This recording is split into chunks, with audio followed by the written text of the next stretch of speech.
and attempted ground. Knowing if I fail to lift the veil, I'm hellbound. Journey through the fate of all the hate I found. Done laying out the layman's for these lames, big clowns. We can still throw down pound for pound if you choose to drag my name through the mud with no bounds. Scars go deep, but the passion can shift. Trying to find a balance between anger and bliss. Searching for my purpose when success is a myth. I thought I knew the gist of the plot, but it came with a twist. Had it all mapped out, but none of the pieces fit. Abandonment issues got me doing the split. Realizing I didn't really need what I wish. Got sick of getting tricked into giving the devil a kiss. Welcome to the side of hell. They got me under respect. Story to tell as soon as I break out of this shell. Welcome to the side of hell. Good evening, everyone, and thank you for joining us, Portal to the Paranormal Thriller Podcast Live. We've got a great show for you tonight. Just before we bring on our great guests, just a quick hello to Raymond. How you doing, pal? Matt Barron, give a bit of a shout out to you. Thank you for that amazing intro that you've just done for us.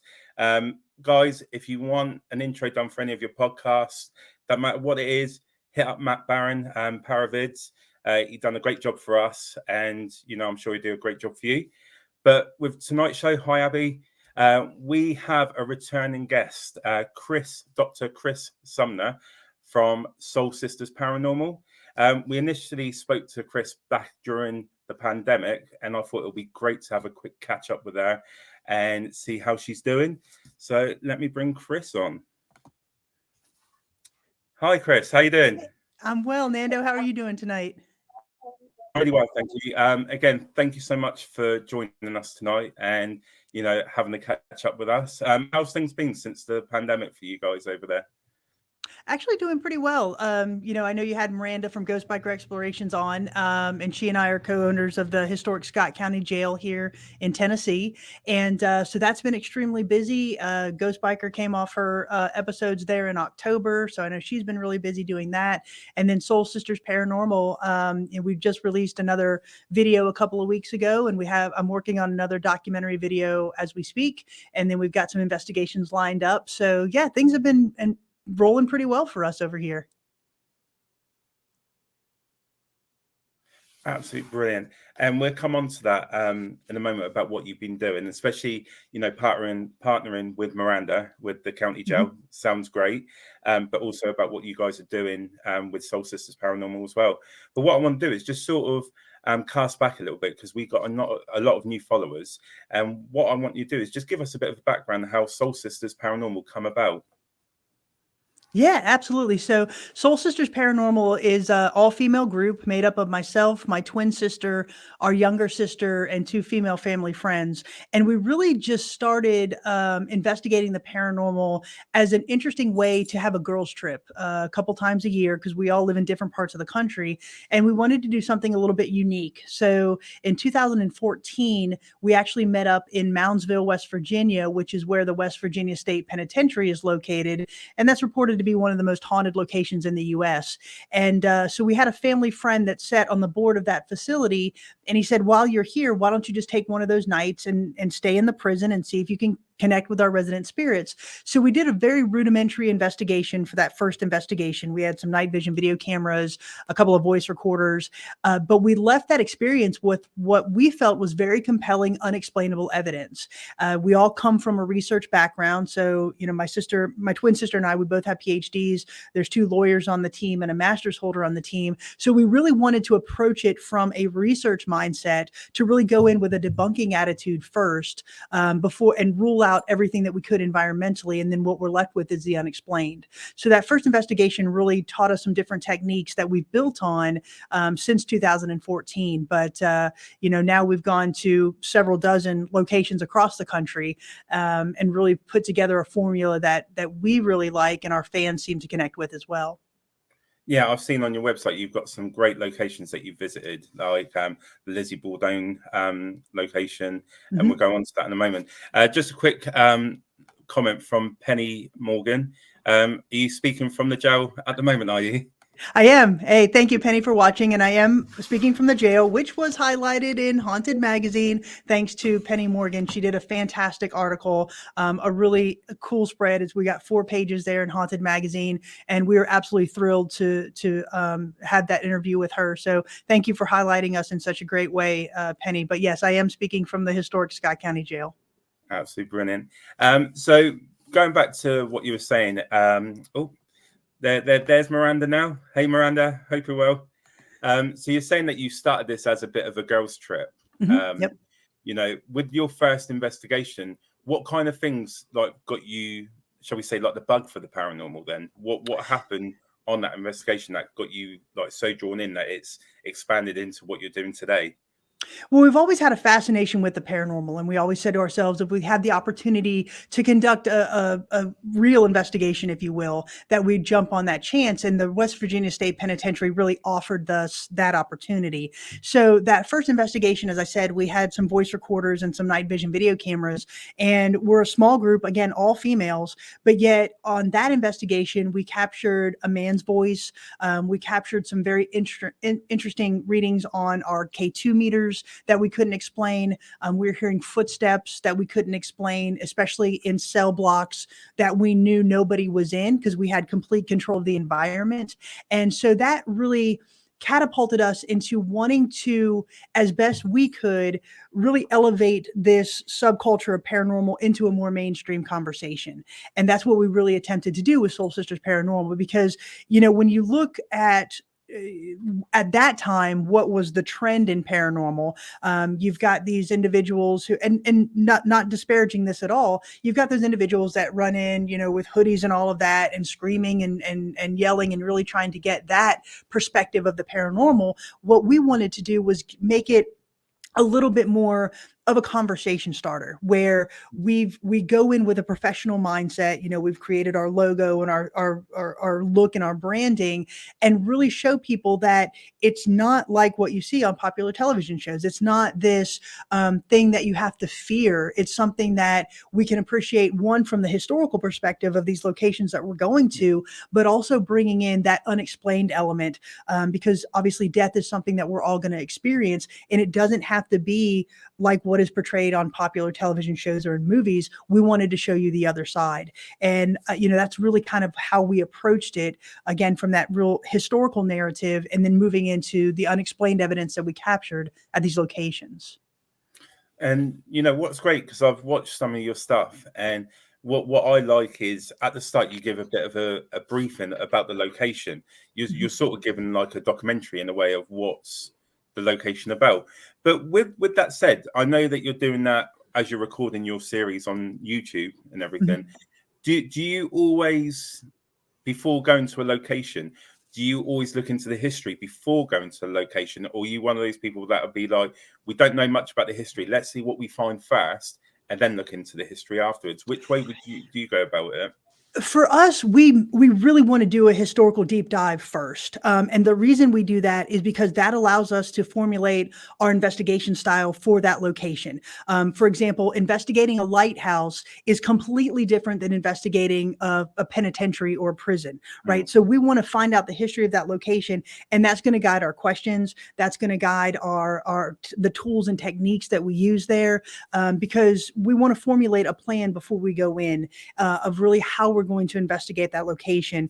And if we can have some background information on that location, that will allow us to formulate trigger items or objects or trigger techniques that we can take in. It also allows us to formulate those questions that we want to ask to see if we can communicate with a particular spirit or a particular entity that may be in that location.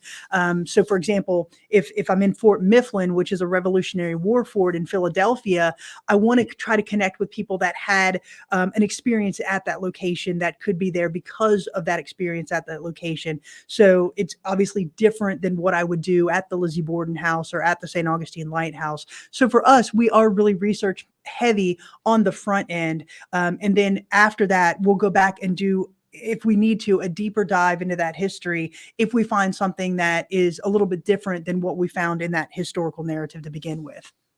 Brilliant. And you're saying about working out the kind of equipment that you would use. Mhm. What are your go-to bits of equipment that you would always say that's the first thing you're going to grab? What would it be for you?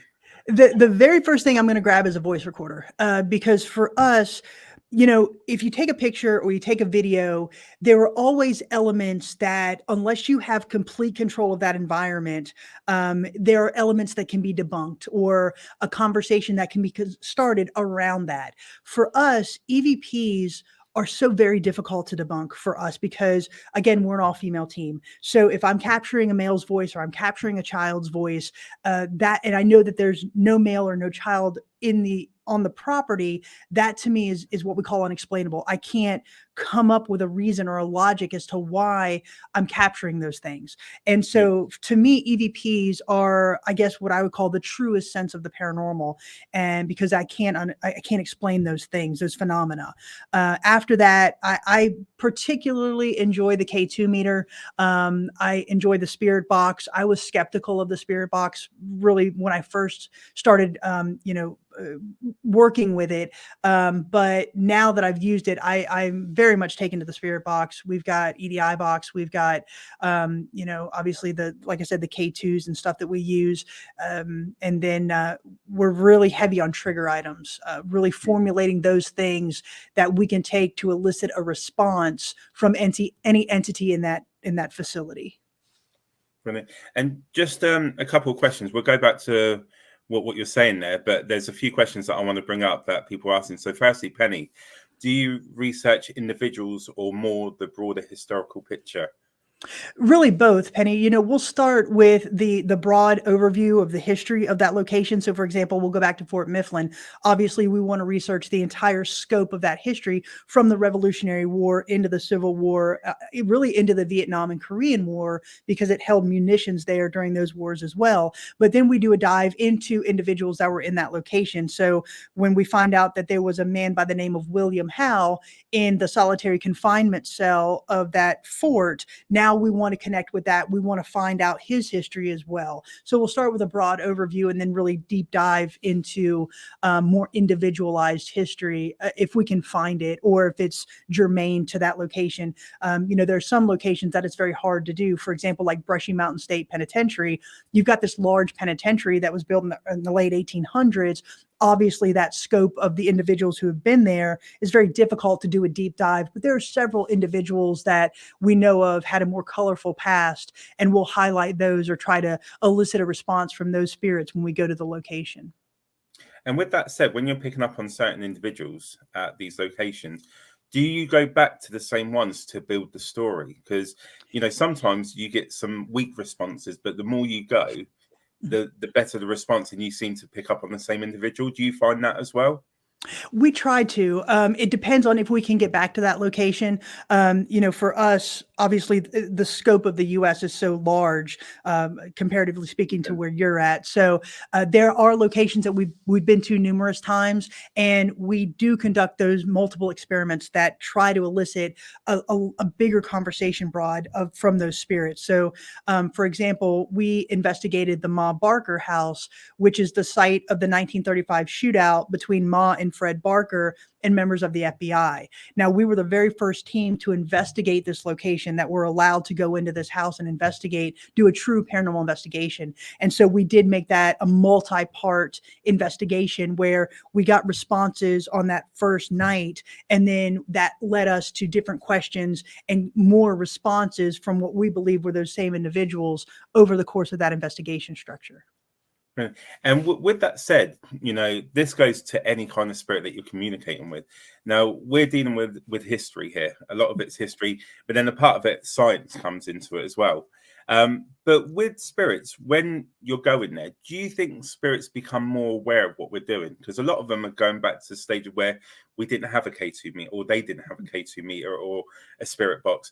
Do you think even though they're in the spirit world, do you think they're able to adapt their learning still and understand what we're doing? I think the more investigations happen at a location, that can be the case. One of the techniques that I actually learned from Ghost Biker, is to kind of treat these objects as they would back in that time. So, for example, if we're at the Lizzie Borden house and they may not have known what a flashlight is, well, we'll call it a candle or a torch, right? So they kind of have that connection. One of the things that we really use in our investigations is music, because I do think that that transcends time and space. Because, like, for example, back to Fort Mifflin, when we were in Fort Mifflin, we really we downloaded some music that would be germane to that time frame. We downloaded American songs, we downloaded British marching songs and such, and drum cadences that they would have recognized. So we use music a lot in our investigations because, again, if you listen to something back in the early 1800s, that can still resonate today, and it crosses those generation or time barriers. So music is a big one for us. But to your point, I do think these locations like a Lizzie Borden house or Brushy Mountain, I do think that they learn and adapt. But something like Ma Barker, when we investigated that location, we had to, because it hadn't been investigated before, we went back to certain things that were that they would have recognized, right? Bullets. We used bullets that were specific to the guns that they used. So we had bullets and bullet casings that we used in that location. And we got newspaper articles, the original newspaper articles, and we put that in the house as well. Again, something that they could connect with and be familiar with. Brilliant. Just another question in the audience here. So are there any holy things to use as a shield for protection from ghosts? So Well, we do. Yeah. So what we do is we actually say a prayer of protection before we go in, and we'll say a prayer of protection before we come out. Everybody on the team, we do come from Christian backgrounds and a strong Christian faith. And so we do believe that that is our protection as well. And, what we also do is not so much from a spiritual perspective or a holy perspective. We set our intentions when we go in. We tell the spirits, this is why we're here. We are legitimately here to tell your story. We're not here to provoke you. We're not here to get you to leave. We want to connect with you on your story level. And if they feel threatened in any way, or we perceive that they're threatened by us, we say, listen, we've got a voice recorder in this room. We understand that this is your space. We will back off of this space and go investigate another portion of the property and leave this for you. If you want to communicate with us, this is how you can do it. And we respect them on that level. And we also say that, you can't attach to us. You can't come home with us. And we're going to respect you if you respect us. And we really set those intentions.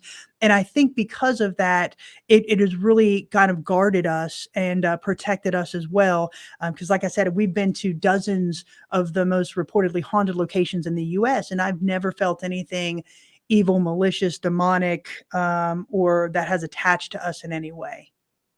Right. And just on locations, we got Abby that asked a question as well. She has asked, where is the weirdest place you've investigated? Thank you for that question, Abby. As far as locations, I think the most interesting one, the weirdness question is difficult. The Villisca Axe Murder House was weird in the concept of it was different than I had perceived it. When you watch it on television shows, I expected this cornfield out in the middle of Iowa with this house planted on it.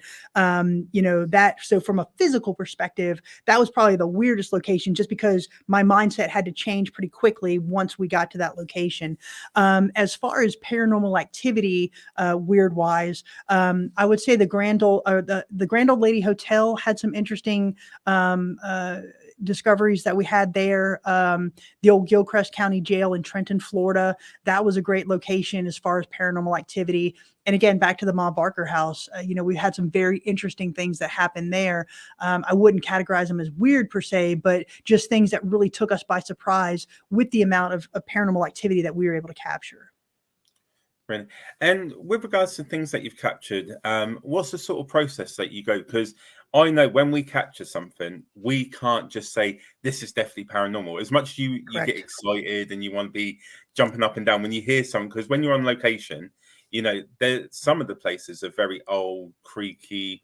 You got to be very careful about what you're putting down as paranormal. Because it could be anything. Let's be honest. But what sort of process do you guys take after you've done an investigation to ensure that it's something unexplained and something that you can say, this is something that we can't debunk? Absolutely. So the very first thing that we do when we go to a location is we take a day tour of that location, and we do that for a couple of reasons. The first one is we want to get a lay of the land in the daylight, right? And we take that time to really scope out any environmental factors that could contribute to what somebody would consider a haunting. So we look at vehicular traffic, train traffic, airline patterns overhead, dogs in the neighborhood, kids in the neighborhood, anything that at night, if you hear these sounds, we can or see these sights, we can very quickly rule them out as being something natural and not paranormal. The next thing that we do is we look for spaces or places, and I'm sorry, I've got a cat here scratching. That's right. I'm waiting for her to make an appearance on the screen. Yeah, okay, real quick. Time out. This is Shelly. This is Shelly, our jail cat.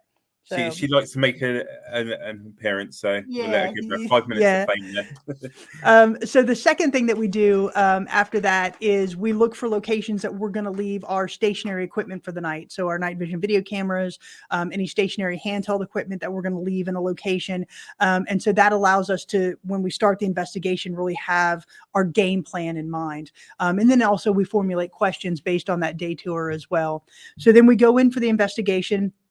We'll get to the location, set up our night vision video cameras, set up our night vision station or our night stationary equipment in these locations. And then we'll start with our EVP sessions.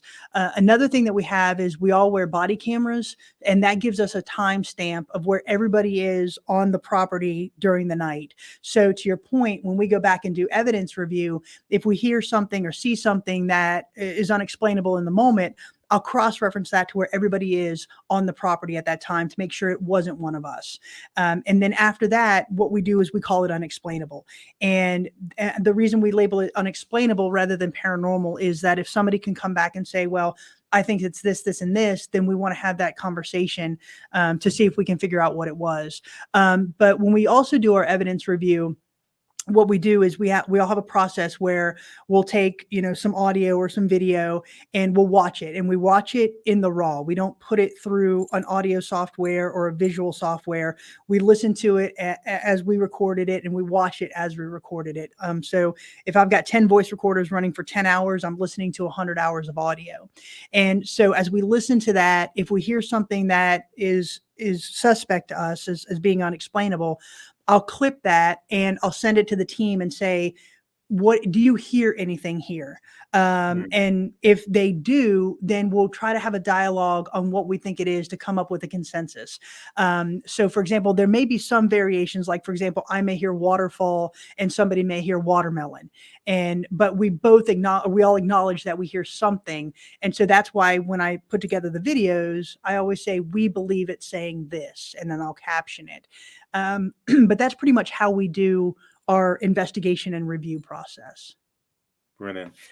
Just a quick one. We got a question. Have you ever investigated about Dyer Lake? We have not. No, we have not done that location. Brilliant. And then another one, I like Joe's question. Have you ever had activity, I think, during your first walkthrough? So yes, during the day, you say you're doing it during the day, because a lot of people tend to do their investigations at night, because I think it heightens the senses.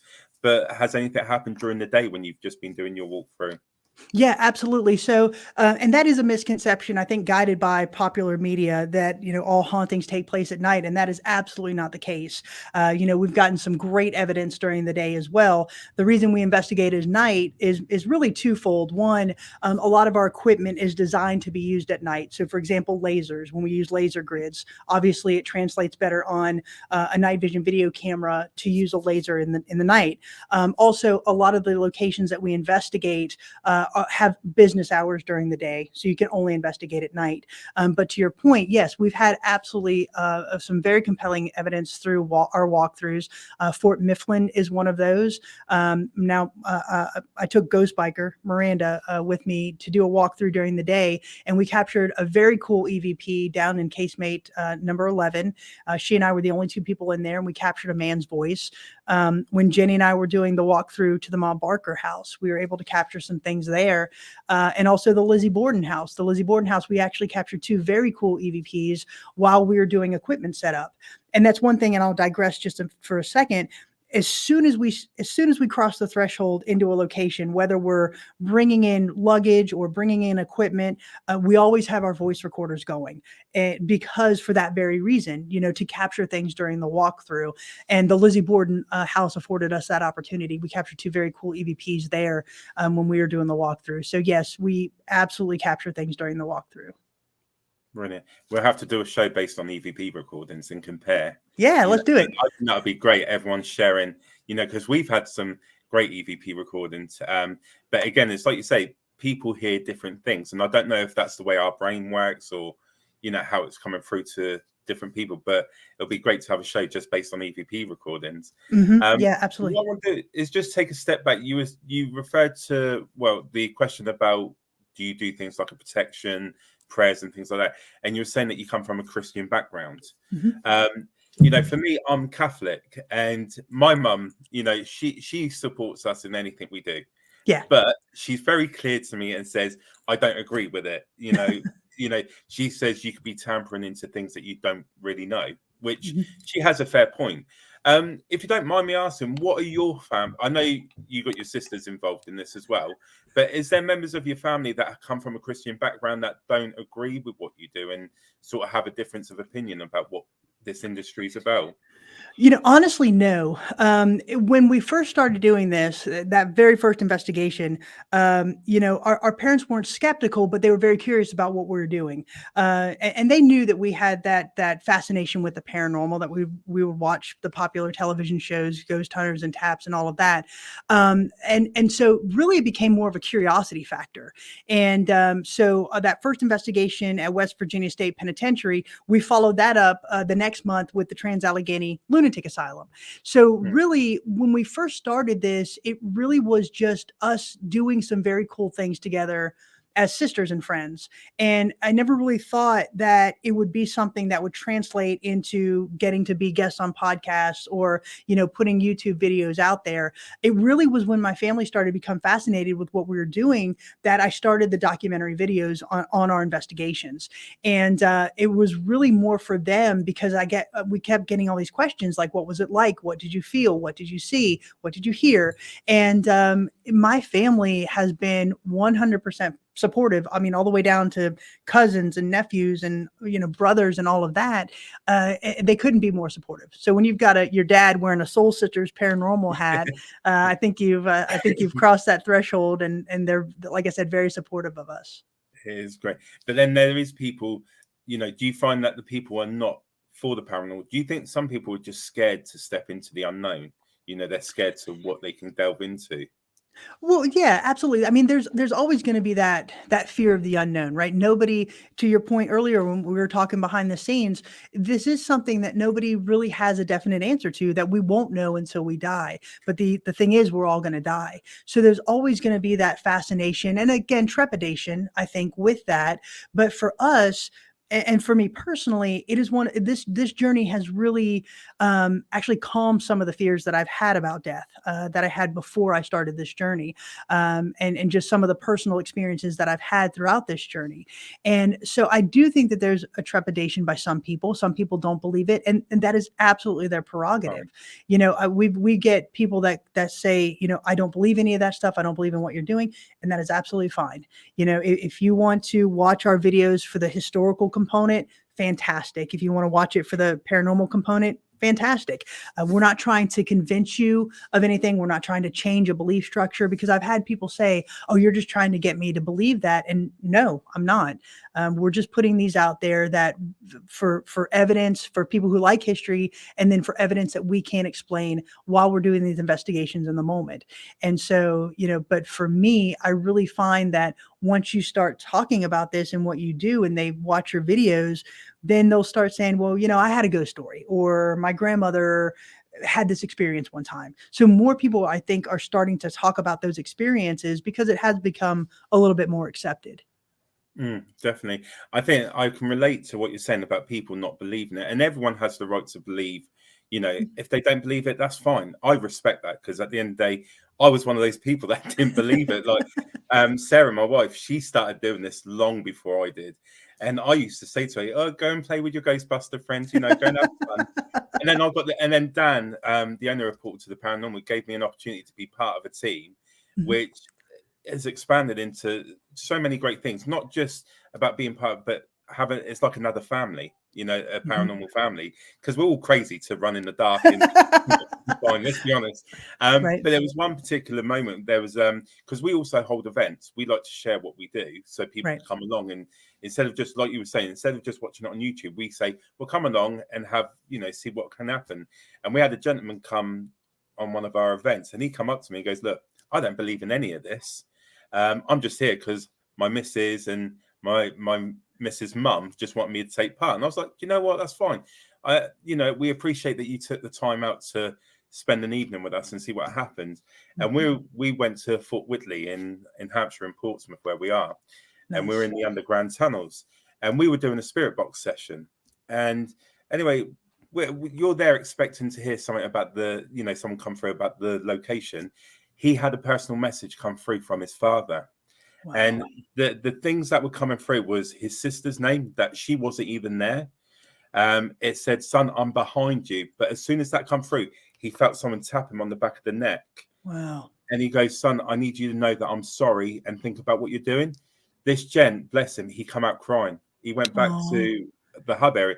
And you know, that moment was just, it was upsetting for him, but I thought it was just such a great thing to get something like that. And you see his mind is changing from what he said to the start of the evening to that moment. And that brings me on to my next question. With spirits, do you think spirits get stuck after they've passed? Because we think about when their loved ones passed away, they move on, they're resting. Do you think if a spirit passes on without, you know, sorting all their stuff out, if you get what I'm saying, like unfinished business, do you think they get trapped in a realm where they can't move on till they've done what they need to do? Or do you think it's a choice that a spirit can make to stay in this? For me, I don't think it's a trapped per se. I do think that something has to be fulfilled for them to move on. So I actually, we operate on 3 theories as to why we can communicate with spirits. That first one is that they have unfinished business. And just a very quick example of this. My granddaddy died in 1986, and I was extremely close with my Nana. In fact, I'm named after her. And so she and I were extremely tight. And, you know, I would always call her up and we'd talk and all of that. And, in 2008, I had this very profound dream, and it was probably one of the most vivid dreams I've ever had in my life. And it happened 3 nights in a row, where granddaddy came to me in this dream. The first 2 nights, he didn't say anything. And it really kind of freaked me out. I thought I was having a nightmare. Very, very vivid. I mean, I can tell you how he looked, how he smelled, what he was wearing, the location in his office where he was. And so I told my mom, I said, I had this dream about granddaddy 2 nights in a row. And so just off the cuff, she said, well, just ask him what he wants if you have the dream again. And so 3rd night, here comes this dream. And in the dream, I said, granddaddy, what do you want? And he said, I'm waiting on your Nana. You're going to be getting a call soon. And then he vanishes. And so what do you do with that information, right? It's just there. And so about 2 weeks later, in the middle of the night, we did get a call that Nana had an accident. She fell and really fractured her hip. And so when they put her in the hospital, she ended up, and now Nana was 96, right? I mean, she had 2 boyfriends that nobody knew about. She was still driving, dancing, all of this. I mean, Nana had it going on. So it was a very kind of unexpected call for us. And so she went into the hospital and she ended up developing MRSA. And she never really recovered from that. And so when she passed in hospice, and with permission from my family, I looked at my sister and I said, I know where she's going. She's going to this spot in the dream that granddaddy was, and she's going to meet him. And so we took some tools. We had 2 K2 meters, and we went to the house, and we had a black meter and a gray meter. And I said, Nana, are you here? And both of the meters start going off. And I said, are you with granddaddy? Both of the meters start going off. I said, okay, to confirm, can you just go to the black meter? And it did. I said, okay, can now stop. Can you go to the gray meter? And it did.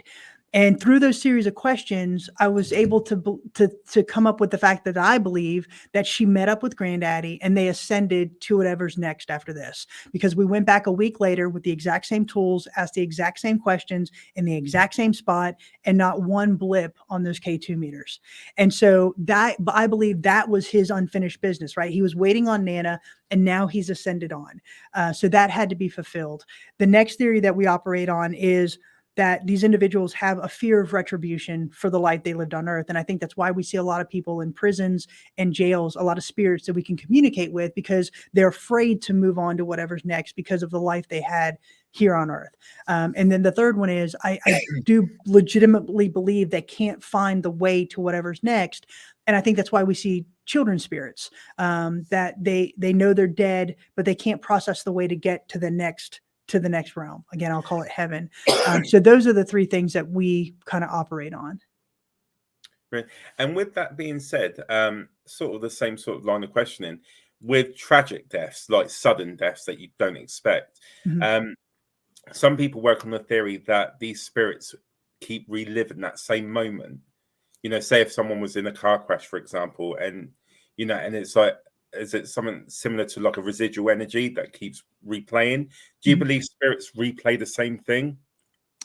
I don't know if the spirits themselves, in my mind personally, my belief is I don't know if the spirits themselves really go through that same motion over and over and over. I do believe it's essentially a blip in that process, if you will. So for example, the way I explain it is if you've got a vinyl record and it's on the record player and there's a scratch on the record, every time it hits the needle, it's going to blip. Now, every song isn't going to have a scratch, just this one location. So whether it be an anniversary or, a birth date or some significant event or time, I think every time that happens, there's going to be this blip.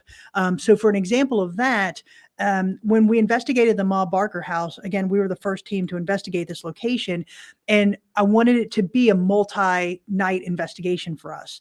So the very first night, it was on the anniversary of the shootout. So the shootout happened on January 16th, 1935. So what we did is on January 15th, we put all of our equipment in the house and we had pre-recorded questions on a voice recorder that we left to play, and we left. We locked the doors and we left the house, and because I wanted it to sit there as it would if nobody's in there, right? Yeah. And we had some very interesting things happen. And one of those was at around 5:30 in the morning on the 16th, the voice recorder in the room where Ma and Fred Barker was killed captured two voices. The first one said, "Freddie." The next one said, "Yeah, Ma." And the first one said, "Get ready." Now, I think that is a residual. It's not the spirits per se talking. I think that is exactly what they said in 1935, but it's a residual. And so that's kind of how I explain that. And also, you know, there's different types of spirits, and moving on to things that are on social, like the bigger platforms of social media, TV shows we're moving into.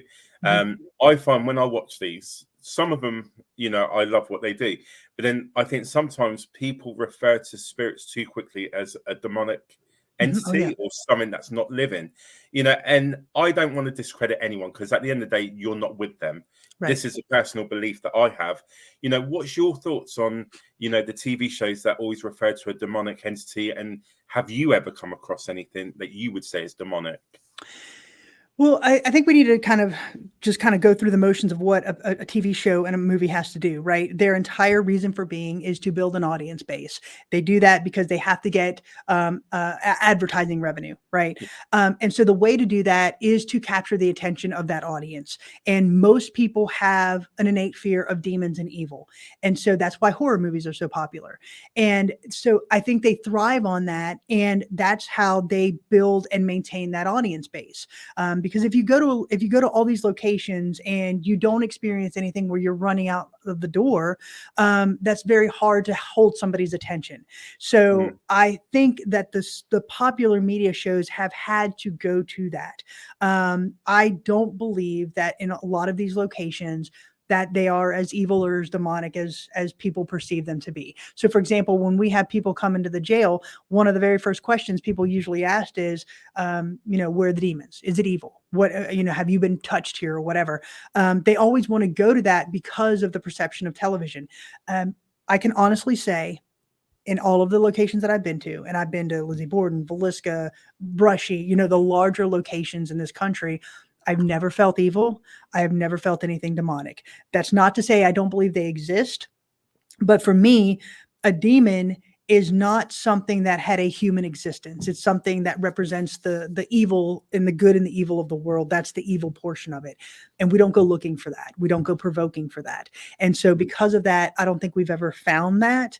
And if we were to encounter something like that, it'd be, as I said before, we'd leave it alone, because that's not something that I really want to interact with, right? That's not my mission. My mission is to tell the stories of those entities that want their stories told. And so for me, I think all of these locations that are being portrayed as demonic, I think they're that way because perception has told people to go in and look for those things. Again, perception being what they see on TV.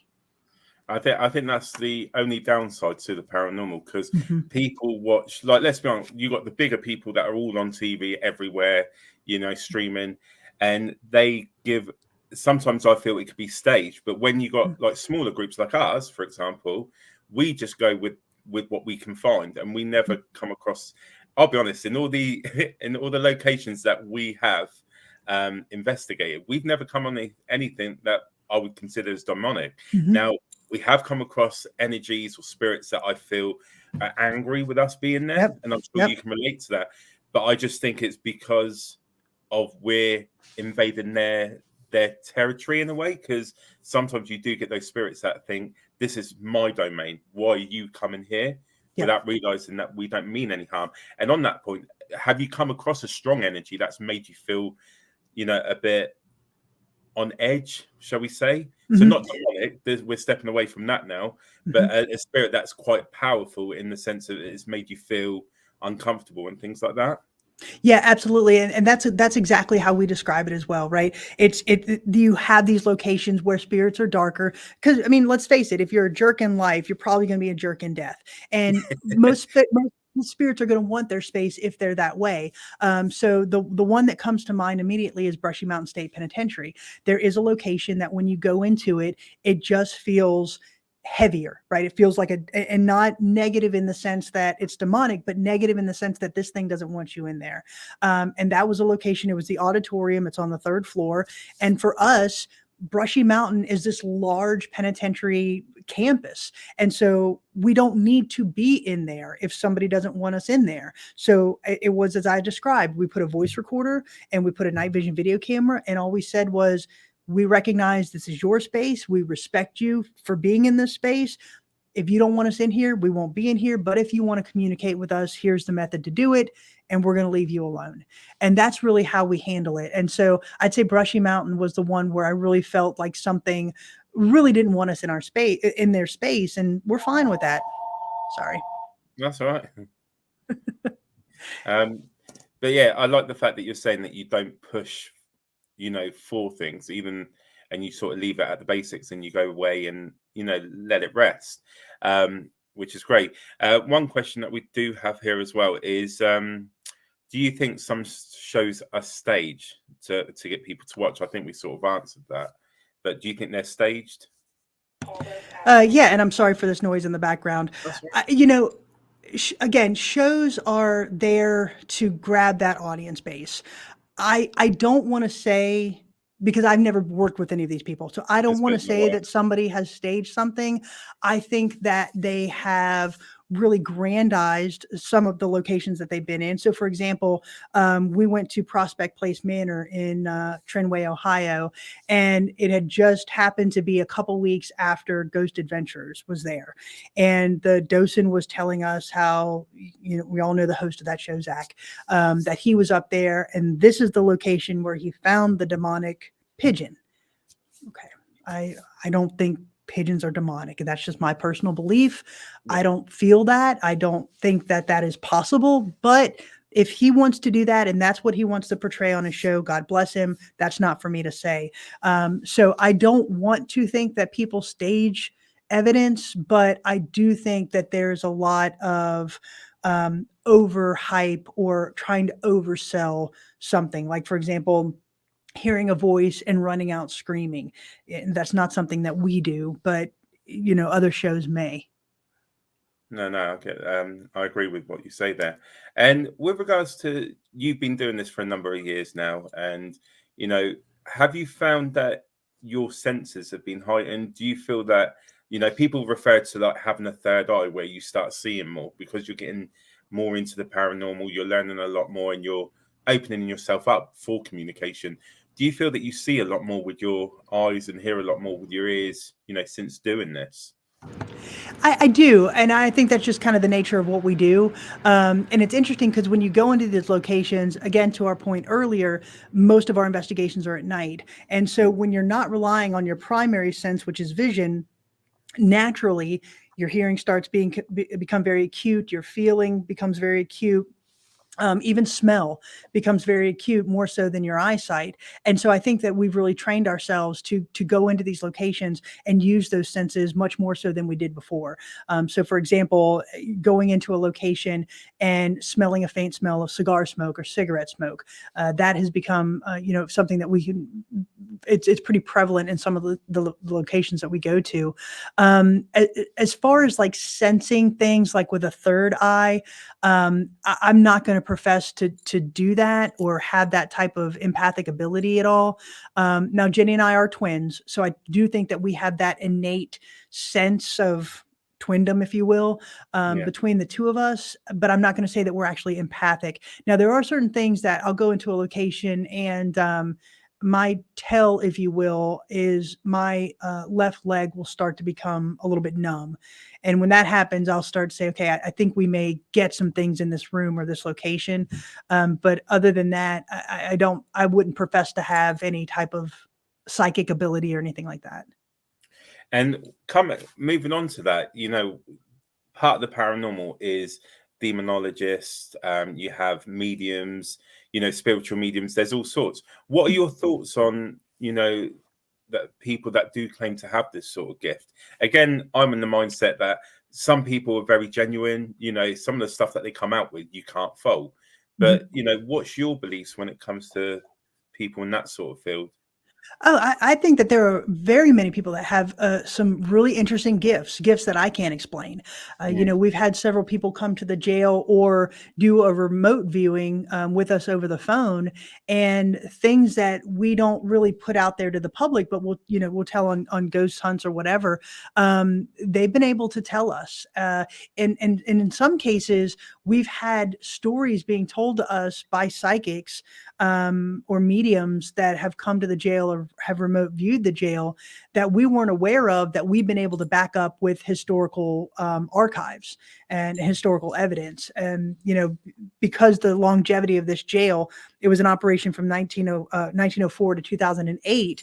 So obviously we can't research every inmate that's come through here or every, thing that has been committed here in this jail or why an inmate was in here. But some of the things that some of these mediums have hit on have been pretty spot on with what we go back and find in the archives. And so I do believe that there are people that have that ability. Absolutely. Brilliant. And, with regards to Soul Sisters Paranormal, what are the next things that we can look forward to seeing with you guys? What's planned going forward? We've got several investigations lined up for next year, which I'm really excited about. One is the hospital on College Hill, which I think is going to be a lot of fun. That's in West Virginia. And we've got some speaking engagements that we're going to be a part of. Both Miranda and I will be at the Gettysburg Battlefield Bash, which is in January or July. Very excited about that. Got a couple interviews that we're working on as well. And we also have a series aside from the Soul Sisters Paranormal investigation videos. We also have what I call like a spinoff series, if you will, called Landmarks, Legends, and Lore. And so what that is we highlight different things that we don't necessarily investigate, but have a fascinating history or legend behind them. So for example, we've got haunted aviation, we've got haunted bridges, we've got haunted cemeteries, that really just kind of tell the stories of these locations that we are very fascinated by, but we haven't really actually done a full-scale investigation at. So I've got 2 of those in the works, hopefully have those out in the early part of 2023. And yeah, just kind of moving on with that. That sounds exciting. And for yourself, if money wasn't an option, I'm stealing. If Lex is watching from through the lens, I'm going to steal his sort of question. If money wasn't an option, where would you go to investigate? Is there anywhere in the world that you would want to hit up straight away? Yes, Leap Castle in Ireland. I would love to get there. That's kind of my bucket list location. Also in Australia, there's a place called the Monte Cristo Plantation. I've been there as a tourist. I have not been there as an investigator, but I would love to get to that location. And so there's a lot of locations internationally that we would like to go to. Obviously, over in your neck of the woods, you just have those locations that have this history, this longevity that we just don't have over here. I mean, I love American history, but to get international would be something that I'd love to do. And there's several locations here in the U.S. The Queen Mary out in California. I'd like to go to that location, and then just really just highlight these smaller locations that are around the country, to be able to tell those stories and bring that to our audience, because we are a very much proponents of historic preservation. So to be able to highlight these locations that may benefit from tourist dollars, and if we can do our part to get people to investigate these locations or just visit these locations for their historical perspective, that's something that we really enjoy and want to do. So to highlight these smaller, whether it be battlefields or hospitals or houses where people can go and visit, that's something that we truly enjoy. Yeah, it's great, helping out other businesses as well. So it's not just doing it for yourself, it's the bigger picture. And I think that's what I've learned with the paranormal, is like a community, not Absolutely so much. And a lot of the people that we speak to, that we bring on as guests, they're not scared to share their knowledge. They're not scared to say, well, this is what we do. Let's work together. And it would be great to be able to say, everyone just come down here, or we go out there, just do a big investigation, because I think that would be absolutely awesome to do something like that. Yeah. Did you want to say something? And that's what and to your point, I mean, that's really what this community is about, because, I always cringe when somebody says I'm a paranormal expert. And because to me, there is no such thing as a paranormal expert in this community, because we are all dealing with this portion of the human existence that nobody knows the answer to. We are not going to know the answer until we die. And so for somebody to say, well, I'm an expert in this, that to me really makes me cringe. But, the people that we've met in this community have been, to your point, just those salt of the earth people that are in this for the exploration portion of it, for the historical perspective portion of it, and just the general knowledge, and really wanting to share kind of their experiences at these locations. And to me, I think that's what's so fun about really what we get to do. Yeah, I think we've only just scratched the surface of the paranormal, to be honest. A bit like what you say, I can't say any of us are experts in this, because there's so many different things that we don't know about yet. And like you said, I think a lot of that will come when, our time on Earth is done, and then we pass on to the next stage of whatever the adventure is going to be. And that's, a lot of people are scared of it, but sometimes you just need to embrace it and accept it for what it is, and just make the most of what you got now. And then we'll see what happens next. So, that's been a great chat. What I want to do is just move on and touch base on the Scott County Jail. I watch the videos sometimes, and some of the stuff you guys do with the motorbikes, the events, it's just absolutely great. And you've partnered up with Miranda as well. Don't mind me asking, how did that come about then? So Miranda and we actually met through the paranormal about 5 years ago, and I had been following Ghost Biker Explorations. She had been following Soul Sisters Paranormal. So finally I said, let me just email her and see if we can make this connection. And we did, and we ended up becoming fast friends. We collaborated on several investigations together, and just really hit it off as paranormal colleagues, but also as best friends. And so she is from this area of Tennessee called Scott County. And so she's from here originally. And due through a series of family circumstances, she really found the need to have to move back to this location. And she knew that this jail was sitting vacant. It's been sitting vacant really since 2008. It kind of always had a haunting reputation within the community, but nobody was really doing anything with it. And so she asked if I would want to be a business partner with her. And we really sat down for really 2 or 3 months before we talked to the town of Huntsville, who owns the jail. And really came up with what we thought was a solid business plan for how we could make this a really robust museum as well as a paranormal research center. And so we approached the town with our business idea. The alderman and the mayor absolutely loved it. And so they agreed to lease the jail to us. And so then we really became everything from the plumbing, maintenance, and janitorial staff to the CEOs and marketing and managing and advertising execs of this company.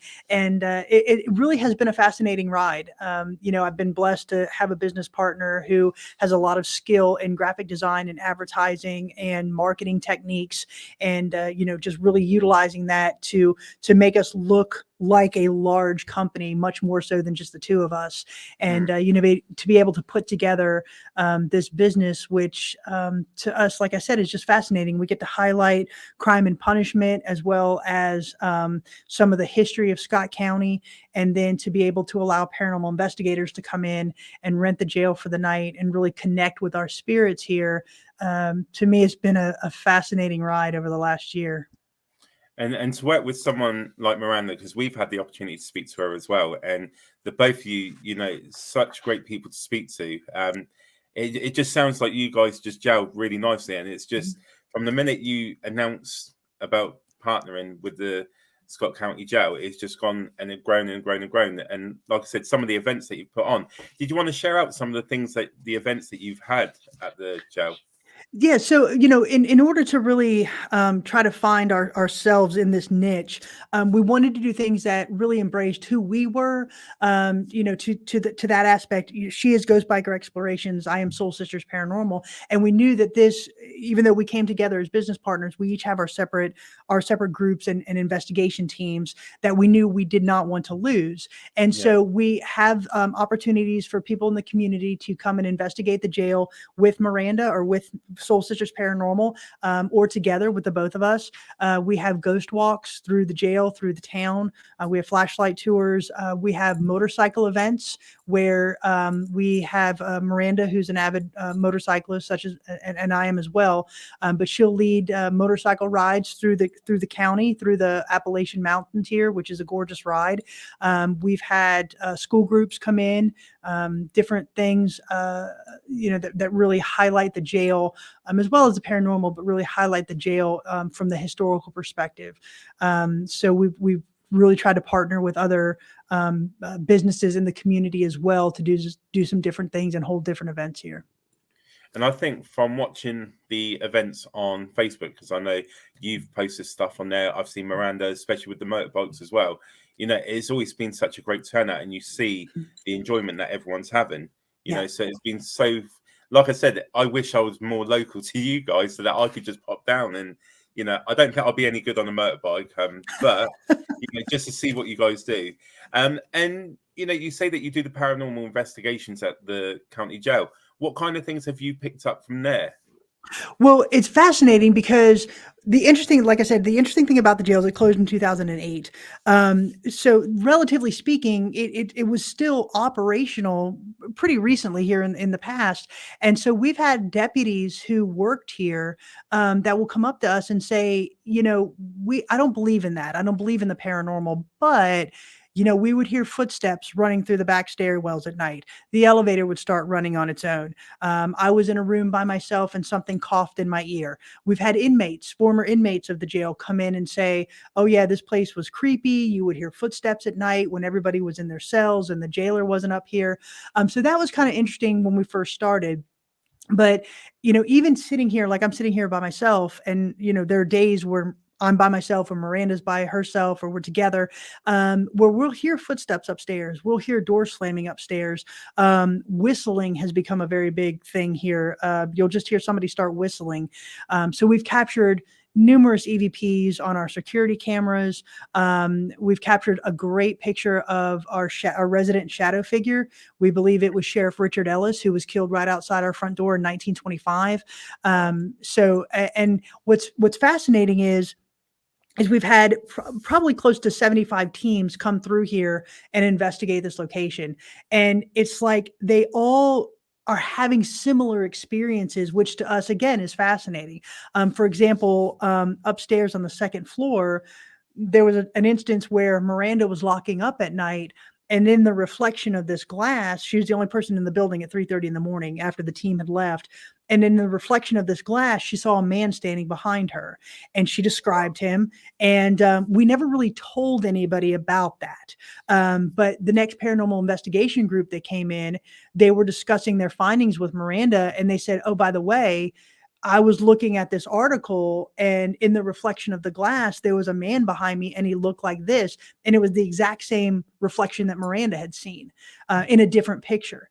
And so the fact that teams are coming in and corroborating some of these stories and capturing some of this evidence, again, to us is fascinating. And we've been very fortunate that the spirits of this jail, they love to talk. Sounds great, and especially when you're getting different teams at different periods that are getting the same. It validates how real this paranormal is. And you know, I don't know if you guys have ever thought about it, but just chucking out an idea, because I'm stuck over it and I can't join you. Have you ever thought about doing like a live, like setting up your security cameras and doing like a live stream and leaving the county jail just on its own and see what people watch throughout the night and what they can pick up? You know, we have, and we're struggling with whether or not to do it. I mean, it's a conversation that that Miranda and I frequently have. On one hand, it'd be great to do it, to come up with some type of a live stream situation. On the other side, we want people to come and experience this for themselves. You know, and so then we would want to make sure that those live streams are turned off when a team is here. And, you know, it's just, we may do it in the future. It is on the high list of things that we're debating back and forth on. It's just kind of weighing the pros and cons of it. I better be the first person to get the message when that's going to happen. We will let you know. We'll let you know. You and I will sit here for 24 hours and we'll have a marathon. We'll just watch it. Do you know what? I could, because we set up a live stream when we go to events. Unfortunately, not everyone can join us, and we want to share out as much as we can. And we do set up a live stream so people can watch from home. And it's amazing. Some of the stuff that we do capture when certain parts of the location are empty is amazing. You know, and just going back to Miranda's comment, I said about wanting to be there. She goes, wish I could be there. You could be there. If I come, you won't get rid of me. That's the only problem. Listen, you have an open invitation to stay as long as you like. But no, it's absolutely great. And the other, just before we do finish, there was one thing that I did want to touch on. You said about the county jail, you have different peoples and you have school groups come. I've noticed that more and more younger people are getting intrigued and, you know, fascinated by the paranormal. What's your thought about younger people getting involved and, you know, and investigating the paranormal?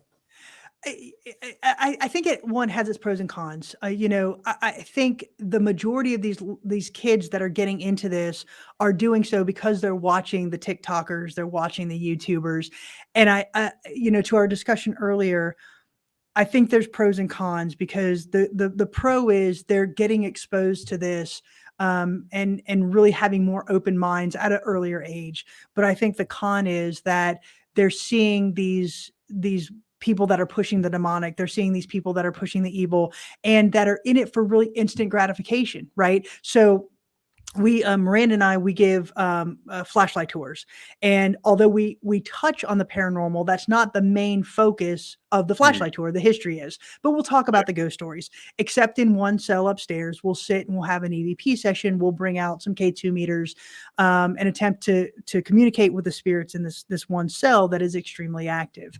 And a lot of times, you know, we have these kids come in and on that flashlight tour and we want an instantaneous instantaneously. And that's the disservice that TikTok and YouTube has really done for us, is that they're not going to operate on command. There may be some flashlight tours where nothing happens, and then these kids end up leaving because, well, we saw on TikTok where it happens like this and this, and that's just not the case.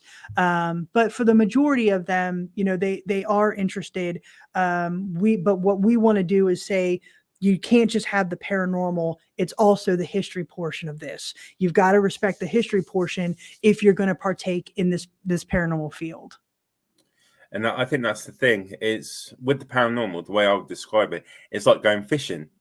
You cast your rod, you're not going to get a bite straight away. It takes time, And I think, like you're saying, again, referring to these bigger social media platforms, they seem to pick up stuff very quickly. And unfortunately, it's not always like that. You could be stood in a tunnel for 3 hours and not get anything. You could be sat absolutely.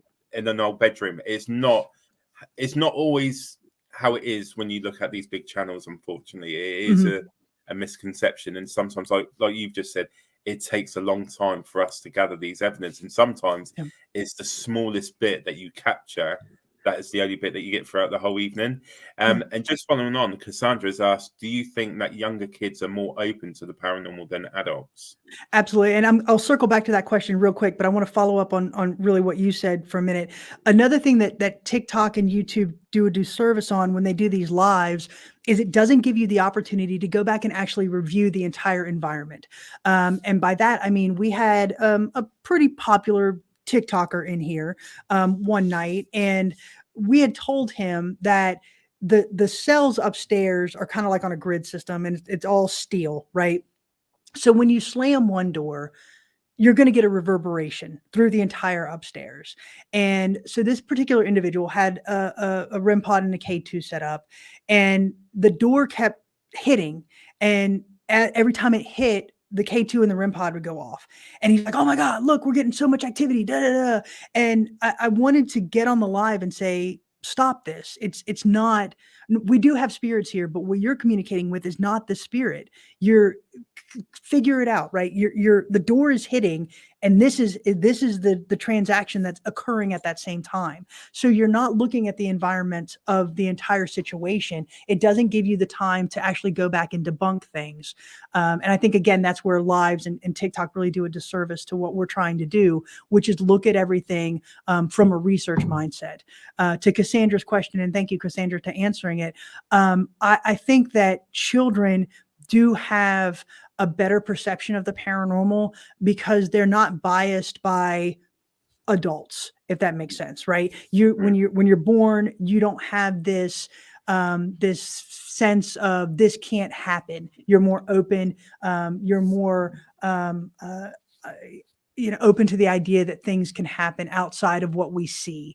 And so I think that's why a lot of children, have imaginary friends. They could legitimately be talking to a spirit. And so I think they're more open to that. It's not until the world keeps saying that's not possible, that can't happen, that we start to lose that ability to really see the paranormal. All right. I agree. And it, like you said, it does do a bit of a disservice. And unfortunately, people come or go on to these events or, watch and thinking that they're going to see something straight away. And like we always say to our guests when we invite them along, do not expect anything to happen straight away. They're not performing monkeys. Sarah Exactly. likes my wife Sarah likes this term. She said spirits are not performing monkeys. They can only do what they can do. Mm-hmm. And part of that, you need to have the right environment, the right energy and everything. If you go in there a little bit annoyed or had a bad day and you carry that into your investigation, I do believe that affects the evening as well. It doesn't help. Mm-hmm. So you've got to go in there with a sound mind. It's been absolutely great talking to you, Kris. I'm so happy that you agreed to come back on. Absolutely. You come in from a level-headed way of thinking about the paranormal. But just for our audience that are watching, can you just give them a bit of a shout out where they can find all your content? Sure. So, Soul Sisters Paranormal, if you go to our website, it's www.soulsistersparanormal.com. Anything you want to know about us is on there. Our upcoming appearances and events, all of our videos. We have a videos page there that you can watch all of our documentary videos as well as our landmark legends and lore videos. We're very active on Facebook under Soul Sisters Paranormal. And on YouTube, our channel is Soul Sisters Paranormal. If you want to go to the historic Scott County Jail, that website is www.historicscottcojail.com. I believe Miranda put it over here in the chat comments, so you can see that. And that has everything that you want to know about the jail, kind of how we got started, some of the things that we've captured here, as well as all of our upcoming events. And also Haunted Magazine out of the UK. Thank you so much for plugging us. You can find out about the jail in there as well. Brilliant. Just want to say a big thank you to everyone that joined in with the questions. Some of the questions have been absolutely brilliant, and this is what we love, you guys taking part, asking your questions. So we'll definitely follow up with Kris, and we were having a chat just before the live, and we're going to bring on her twin sister as well. Yep. So that's something to look forward to see how they work together. That'll be great. And then I think the EVP show, me, you, Miranda, your sister, all of us together, and we can compare EVPs, and it'll be great because everyone can have a true conversation about what they think it is, and just respects everyone's belief. And I think that'll be a great show to do. But from me, I just want to say thank you so much, Kris, for taking the time to come on, share your experiences, and tell us about everything that you guys are doing. I hope it all works out well for you. What you guys are doing are great. I think you and Miranda, absolutely great. I've got to give Miranda a shout out because she's been absolutely as well.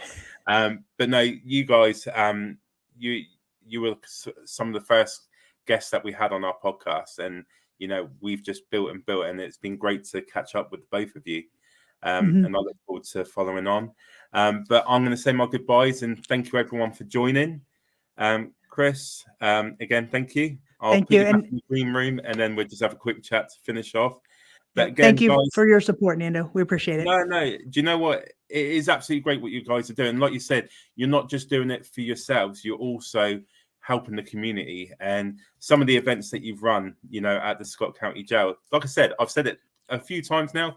I wish I was there, And like I said, if you do decide to do the live stream, I better be the first person to be told. I won't be happy if I'm not. But I just wish you both all the success in what you're doing. And we look forward to seeing more content coming into the new year with you guys. Absolutely. Thank you. But thank you everyone again for watching, and we'll catch up with you all soon. Take care, everyone.